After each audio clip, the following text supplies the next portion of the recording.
우리는 그냥 이렇게 듣지만 저분들은 이 한국부르교회에서 아침 일찍부터 나오셔가지고 애쓰셨어요. 제 오늘 8시 조금 전에 나왔는데 저분들 두 분이 제일 먼저 나와가지고 기도하고 저렇게 연습을 하고 그래서 하나님 앞 올려드립니다. 저는 오늘 저 찬양을 들으면서 오늘 제 설교는 안 해도 될 것 같다 그런 생각이 들었습니다. 오늘 제가 설교하려고 하는 내용이 저겁니다. 사실은 저 주님의 은혜인데 다 들으셔서 그냥 저 같았으면 그냥 여기서 땅 축도하고 끝났으면 좋겠는데 여러분들 또 서운하실 것 같아서 제가 말씀 잠깐만 오늘 전하겠습니다. 오늘 거룩한 주를 이렇게 맞이해서 직접 나와서 예배드리고 또한 피치 못할 사정으로 영상으로 예배드리는 우리 모두에게 하나님의 크신 은혜가 함께하기를 간절히 기원합니다.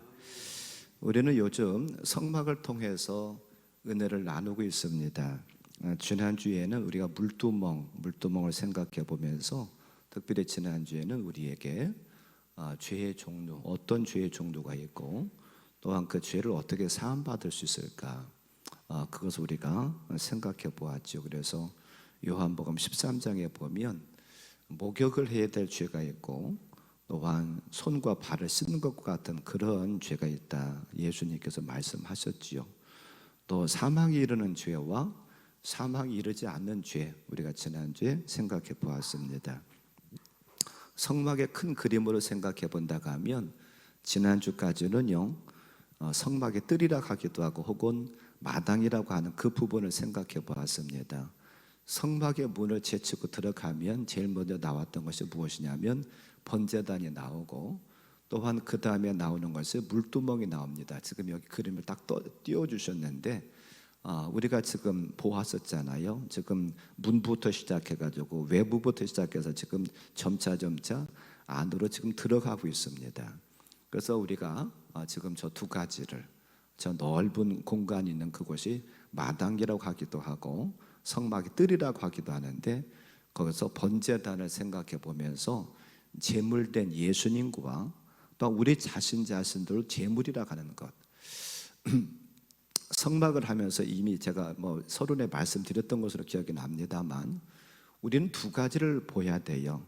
그 성물들을 보면서 예수님과는 어떻게 관계가 있는가 성물에서 예수님과의 관계를 보여야 되고 또한 저 성물과 나는 어떤 관계가 있는가 그것을 우리가 살필 줄 알아야 됩니다. 그래서 번제단을 통해서도 희생 제물이 되셨던 예수님을 우리가 생각해 보았었잖아요.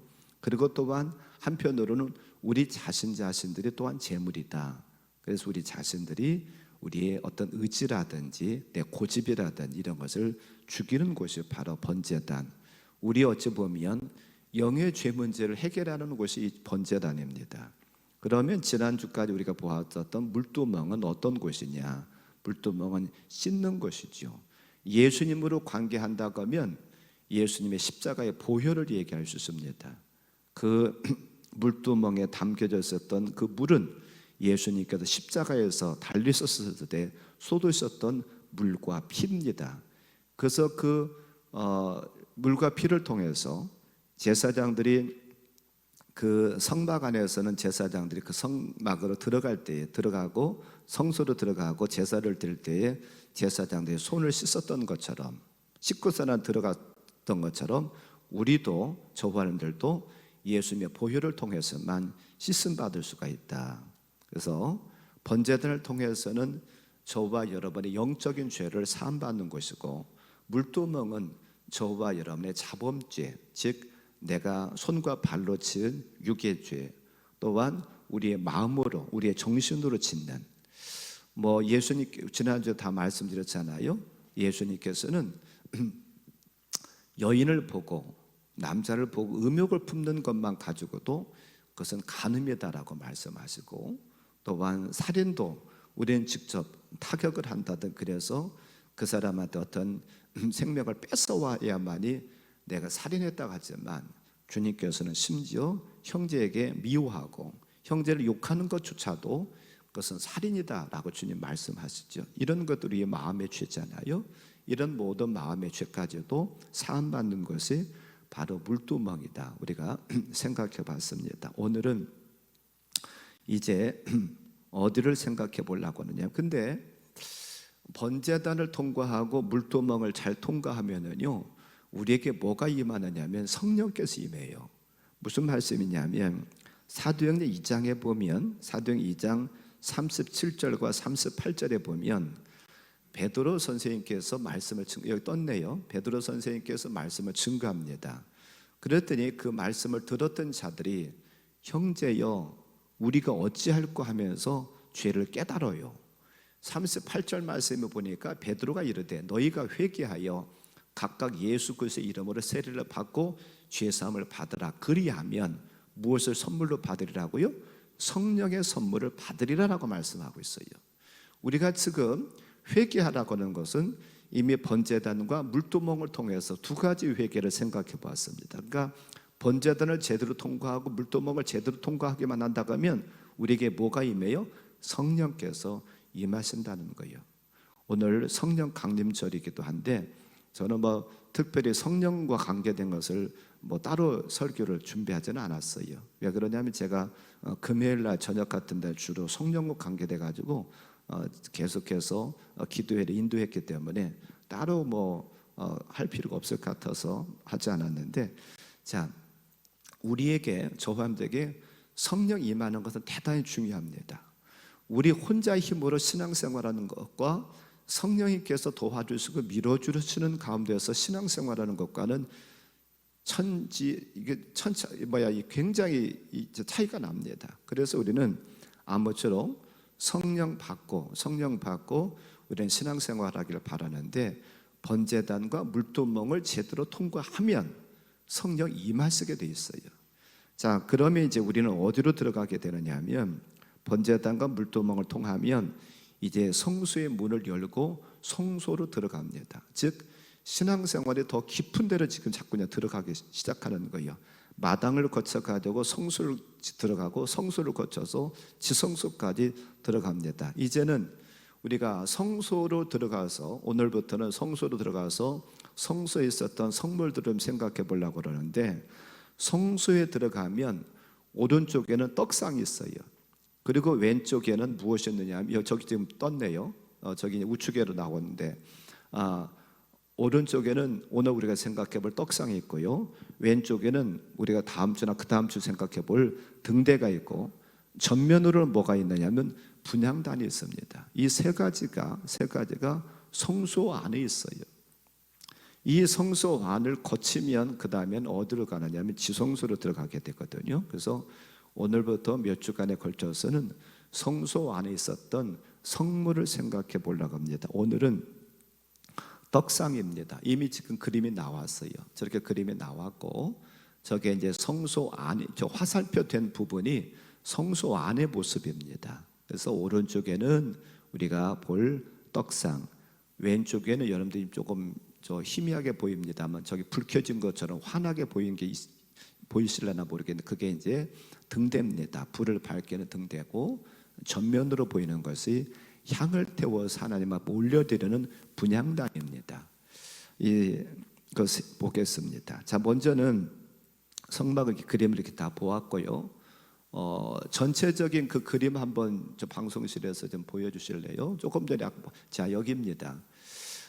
저기 지금 앞에 번제단과 물두멍이 있고 저 뒤쪽으로 시커먼 것처럼 무슨 포장이 쳐져 있는 곳이 있죠. 바로 그것이 성소와 지성소 부분이에요. 저건 덮개인데 덮개도 다 의미가 있고 나중에 덮개 부분을 생각을 해보겠습니다. 자, 그러면 더 구체적으로 보죠. 떡상의 모양은 어떻게 생겼는가? 떡상만 따로 있는 그 그림을 좀 하나 여기 나왔습니다. 자, 떡상의 모양은요, 먼저는 저렇게 생겼습니다. 거기 길이가 2규빗입니다. 2규빗이면 보통 얼마라고 그랬죠? 1규빗이 50cm로 제가 잡아서 계산했었잖아요. 50cm면 2규빗이면 1m입니다. 여기 그림에는 굉장히 적게 나왔는데 저게 1m의 길이가, 그리고 폭이 얼마요? 1규빗 50cm입니다. 그리고 높이가 얼마요? 1규빗 반 75cm입니다. 그렇게 하고 저기 손바닥만한 턱을 만들려고 그랬습니다. 턱을 만들어 놓았고, 그리고 저 재료는 무엇이냐 하면 조각목으로 저것을 만들고 무엇으로 쌌어요? 금으로 싸라 라고 말씀합니다. 그리고 저것을 나중에 메고 날려야 되기 때문에 그 채를 만들었습니다. 고리를 만들어서 채를 꿰가지고 언제든지 하나님께서 가라라고 하면 가야 되니까 저렇게 운반하기 쉽게 저렇게 고리를 만들어서 채를 꿰게 되어 있습니다. 그리고 저 위에 올려진 것은 무엇이냐면 떡입니다. 진설병이라고 하는 떡이에요. 진설병이 그냥 떡의 이름인데 진설병입니다. 저게 진설병 12개인데 두 줄로 12개를 6개씩 해서 두 줄로 저기다 올려놓게 되어 있습니다. 그리고 저 떡 위에다가 유향이라고 하는 기름이 있습니다. 그래서 저 떡은 12개를 올려놨다가 매 안식일마다 저 떡을 바꿉니다. 새 떡을 번철에다 튀겨가지고 구워가지고서는요, 새 떡을 올려놓고 저 올려놨었던 일주일 동안 올려놨었던 저 떡은 꺼내와가지고 누가 먹게 되느냐 하면 제사장들이, 저 성소에서 하나님 앞에 제사 드리는 제사장들이 저것을 나눠서 먹게 되어 있습니다. 그리고 나눠서 먹을 때 저 유향과 함께 해가지고 그렇게 먹게 되어 있어요. 자, 그 재료에 대해서는 이미 조각목과 금과 관련된 것은 앞에서 우리가 서론 부분에서 조각목이나 금이나의 문제는 이미 여러 번 설명을 드렸기 때문에 저는 그것을 더 설명을 드리지는 않겠습니다. 오늘 그러면 떡상에는 어떤 의미가 있을까? 제가 조금 전에도 우리는 성물을 보면서 두 가지를 다 생각해 보아야 된다고 했잖아요. 예수님과는 어떤 관계가 있는가? 그리고 또한 나하고는 어떤 관계가 있는가? 두 가지입니다. 먼저 오늘 두 가지를 좀 생각을 해보려고 하는데요. 떡상에서 중요한 것은 어찌 보면 떡입니다. 떡상 자체도 중요해요. 떡을 올려놓은 곳이기 때문에 그것도 중요하지만 저는 주로 오늘 중점을 떡에다가 초점을 맞춰서 말씀을 드리려고 합니다. 자, 떡은 무엇일까? 떡은요, 한마디로 말씀드리면 예수 그리스도예요. 오늘 요한복음 6장 47절부터 58절까지 우리가 보았는데, 사실은 예수님께서 이 떡과 관련된 내가 하늘로부터 내려온 생명의 떡이다라고 말씀하신 것이 사실은 22절부터 나옵니다. 더 길어요. 근데 너무 길기 때문에 제가 47절부터만 보았지만 이게 결국은 어찌 보면 그 요한복음 6장 전체가 예수님을 말씀하고 생명의 떡에 대해서 얘기하신다라고 해도 과언이 아닌데요. 자, 여기서 잠깐 보면은요, 예수님이 그 생명의 떡과 관련되면서 성찬식과 관련돼 가지고 말씀을 하셨어요. 예수님 뭐라고 하셨느냐면 예수님 본인이 떡이래요. 예수님의 살이 떡이래요. 제자들에게 뭐라고 말씀하시느냐, 유대인들에게 뭐라고 말씀하시느냐면 내 살과 피를 먹고 마셔야 된다라고 말씀하세요. 오늘 우리가 보았던 말씀 51절을 다시 한번 봅니다. 나는 하늘에서 내려온 살아있는 떡이니 사람이 이 떡을 먹으면 영생하리라. 내가 줄 떡은 곧 세상의 생명을 위한 내 살이니라 하시니라.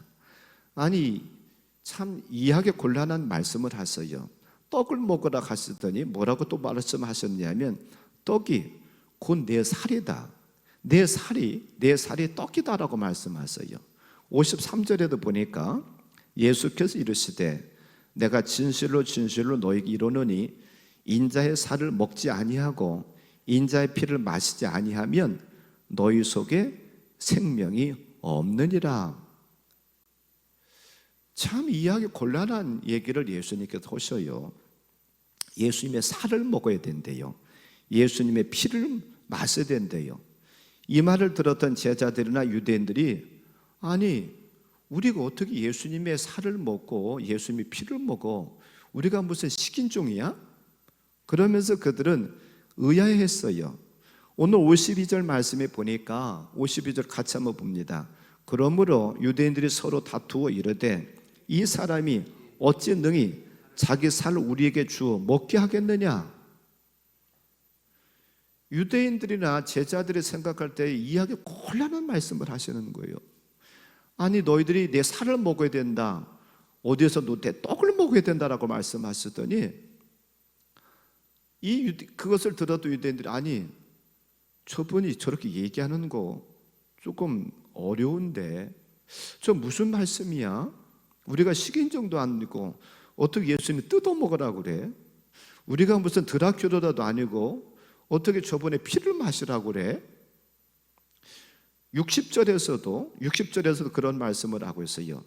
제자 중 여럿이 듣고 말하되 이 말씀은 어렵도다, 누가 들을 수 있느냐?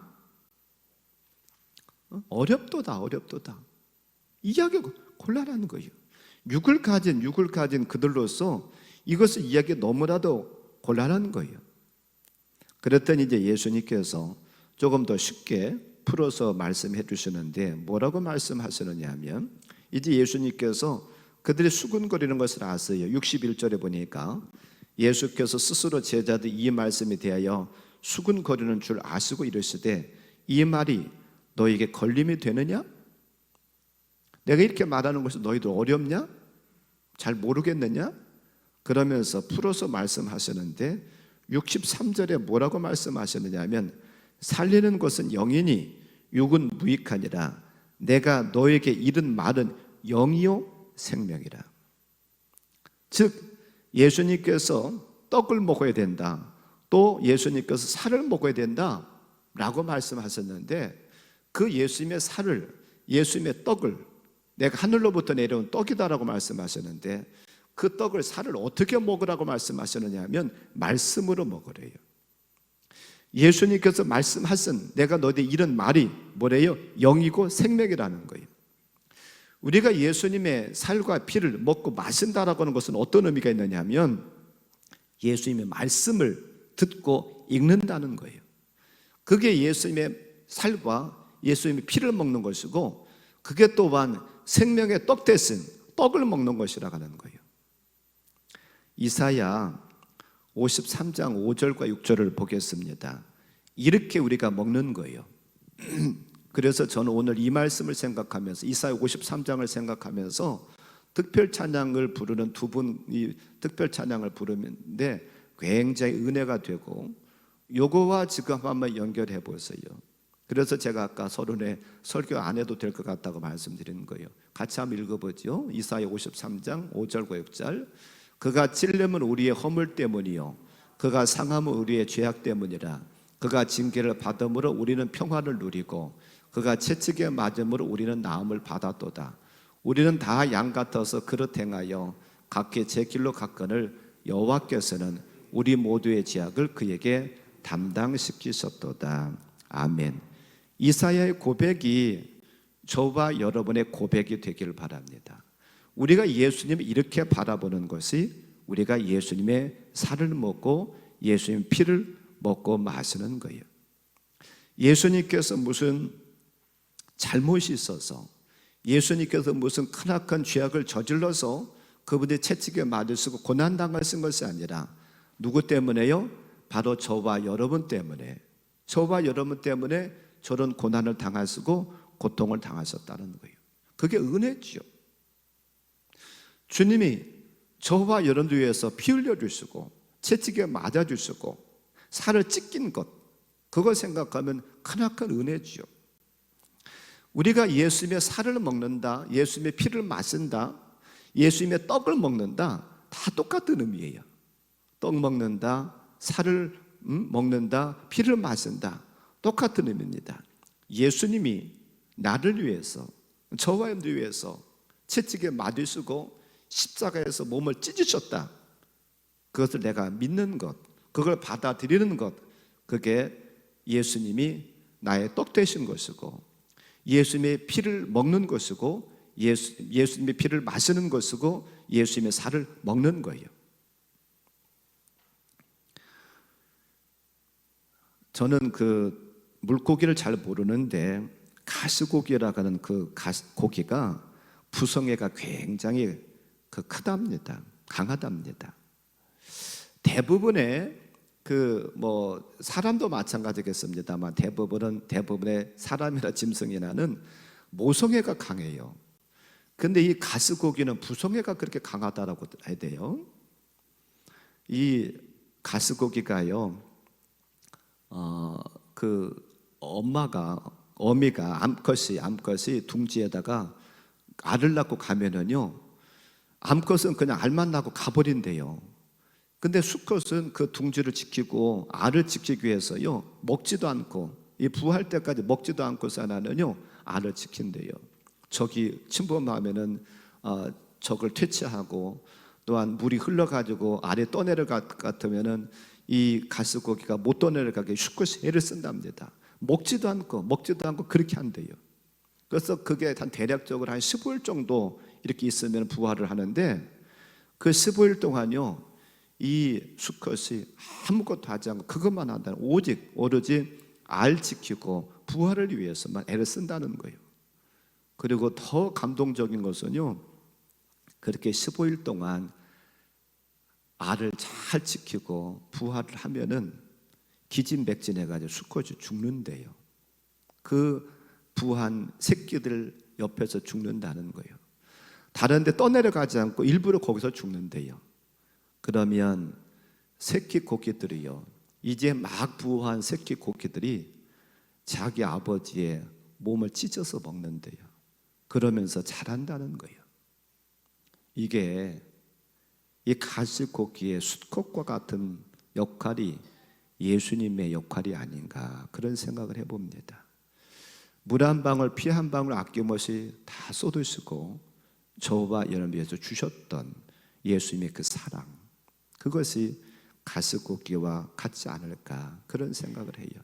그래서 우리가, 저와 여러분들이 예수님이 하늘로부터 내려온 떡이다라고 하셨는데, 이 떡을 어떻게 먹느냐, 살을 어떻게 먹느냐, 피를 어떻게 마시느냐는 결국은 말씀을 통해서, 예수님께서 우리에게 하셨던 말씀, 하나님께서 우리에게 하셨던 말씀, 그 말씀을 통해서 우리가 먹고 마신다는 사실을 꼭 기억하기 바랍니다. 더 구체적으로는 예수님이 나의 구세주가 되신다, 예수님께서 나를 위해서 피를 쏟으셨다, 예수님께서 나를 위해서 몸을 찢으셨다, 그 사랑을 온몸으로 느끼고 받아들이는 것, 이것이 바로 예수님이 우리에게 주셨던 떡이고 우리가 그것을 먹고 마시는 것이라는 것을 기억하길 바랍니다. 그러면 두 번째로는 이런 의미가 있는데, 두 번째로는 우리는 그러면 어떤 관계가 있을까? 진설병은 떡 12개를 올려놓습니다. 떡은 성막 밖에 있는 12지파를 가리켜요. 오늘날에 그 당시에는 떡이 12개만 필요했을라나 모르겠지만 오늘날에는 더 필요할 수도 있어요. 무슨 말씀이냐면, 그 당시에 떡을 올려놨던 것은 이스라엘의 12지파를 위해서만 올려놨어요.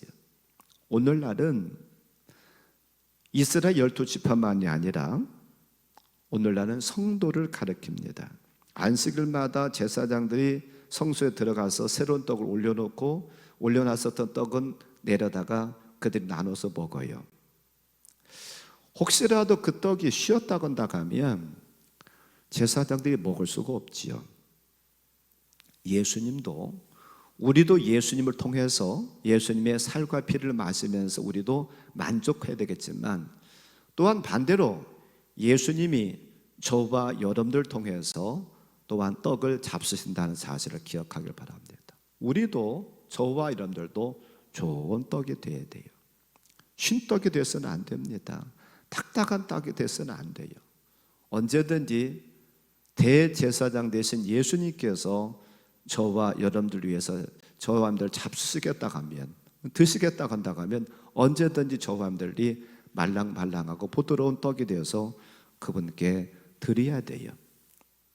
요한계시록 3장 20절에서 이렇게 말씀합니다. 볼지어다 내가 문 밖에 서서 두드리노니 누구든지 내 음성을 듣고 문을 열면 내가 그에게로 들어가 그와 더불어 먹고 그는 나와 더불어 먹으리라. 예수님께서는 저와 여러분들과 함께 서로 교제하면서 음식을 나누기를 원하세요. 우리는 예수님의 살과 피를 먹고 마시는 거고, 또한 예수님께서는 또 우리를 먹으시고, 그러면 우리가 주님 앞에 어떤 떡이 되어야 될 것인가? 좋은 떡이 되어야 됩니다. 특별히 예수님의 마음을 만족해드리는 그런 떡이 되어야 돼요. 이것을 교회론적으로 얘기한다고 하면 이 떡은 이스라엘의 12지파이며 또한 동시에 오늘날의 성도들을 가리켜요. 예수님이 우리를 통해서 만족해야 되고, 또 한편으로는 목회자가 성도를 통해서 만족을 얻습니다. 사도 바울 선생님께서 빌립보 성도들에게 뭐라고 말하고 있느냐 하면 나의 기쁨이요 면류관이다 라고 말하고 있어요. 빌립보서 4장 2절에 보면, 4장 1절에 보면 그 빌립보 교인들을 생각하면서 너희들이 나의 기쁨이고 면류관이다. 즉 사도 바울 선생님께서 그들을 통해서 대리 만족을 하는 거예요. 그처럼 오늘날에도 예수님도 그러시지만 저도 여러분들 통해서 대리 만족을 갖습니다. 여러분들이 교회 나와서 신앙생활하며 변화되는 모습, 하나님의 말씀으로 바로 세워져 가는 모습, 또한 그런 모습을 통해 가지고 하나님 앞에 충성하고, 또한 여러분들이 사회에 나가서도 여러분들이 승승장구하고 그런 모습을 볼 때에 목사가 그런 어떤 당사자인 것처럼 여러분들 통해서 대리 만족을 얻어요. 그와 마찬가지로 예수님도 똑같습니다. 여러분들의 신앙생활을 어떻게 하느냐, 여러분들이 달라진 그런 모습을 통해서 예수님은 굉장히 기뻐하십니다. 그래서 우리는 구체적으로 어떤 떡을 준비해야 될 것인가? 고린도전서 5장 6절과 8절을 보니까는요, 누룩 없는 떡을 준비하라라고 말씀하고 있어요. 같이 한번 보죠. 고린도전서 5장 6절부터 8절입니다. 너희가 자랑하는 것이 옳지 아니하도다. 적은 누룩이 온 덩어리에 퍼지는 것을 알지 못하느냐? 너희는 누룩 없는 자인데 새 덩어리가 되기 위하여 묵은 누룩을 내버리라. 우리 유월절 양 곧 그리스도께서 희생되셨느니라. 이러므로 우리가 명절을 지키되 묵은 누룩으로 하지 말고 악하고 악에 찬 누룩으로도 말고 누룩이 없이 오직 순전함과 진실함의 떡으로 하자. 아멘. 한 군데 더 봅니다. 거기만 보죠. 자, 누룩은 무엇이냐면요, 교훈입니다. 특별히 누룩은요, 잘못된 교훈이에요. 누룩은요, 부패하게 만드는 것입니다. 오늘 준비한 것이 더 있는데 제가 다음 주에 한 번 더 여기와 관계된 것을 설교하기로 하고 오늘은 요것만 보고서는 마치려고 하는데요. 누룩이라 하는 것은 좋지 못한 거예요. 성경에서 누룩은요, 좋은 데 쓰이지 않습니다. 부패하게 만들고 어떤 모임에 어떤 잘못된 것들을 자꾸 악에 찬 것들을 자꾸 퍼뜨리게 만드는 거예요. 자꾸 잘못된 소문들을 퍼뜨리게 됩니다. 우리는 어떤 떡을 준비해야 돼, 빵을 준비해야 되냐면 무교병이 되어야 됩니다. 무교병이라고 하는 것은 다른 것이 아무것도 들어가지 않은 거예요. 유교병은 거기다가 무엇인가 첨가한 겁니다. 첨가하면 안 돼요. 오직 우리는 하나님의 말씀으로만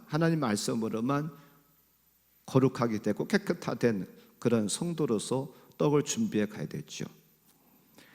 마태복음 16장 5절부터 10절에 보니까 누룩은 교훈이다라고 말씀하고 있어요. 특별히 바리새인들과 사두개인들의 교훈이다라고 말하고 있거든요. 이 교훈이 옳은 교훈이어야 되는데 잘못된 교훈, 이것을 퍼뜨리면 안 된다는 거죠. 교회 안에서도 이왕이면 여러분들이 좋은 소문을 내기 바랍니다. 우리 교회 소망이 있어. 우리 교회 잘 될 거야. 아무개 권사님, 아무개 집사님이, 장로님이 신앙생활하는 거 봐. 얼마나 잘해. 이렇게 우리가 자꾸 좋은 얘기를 하시기 바랍니다. 잘못된 얘기, 부정적이고 그런 거 자꾸 남 깎아내리는 거 그거 하지 않기를 바랍니다. 이게 결국은 별것 아닌 것 같지만 이런 것들이요, 자꾸 교회를 병들게 만들어요. 우리 자신들을 병들게 만듭니다. 어떤 분들은 그래요. 교회가 사랑이 없어. 성도들이 사랑이 없어. 그런데 그러면 내가 먼저 하면 되잖아요. 그런 말 하는 분이 먼저 하면 되잖아. 우리 교회는 일할 사람이 없어.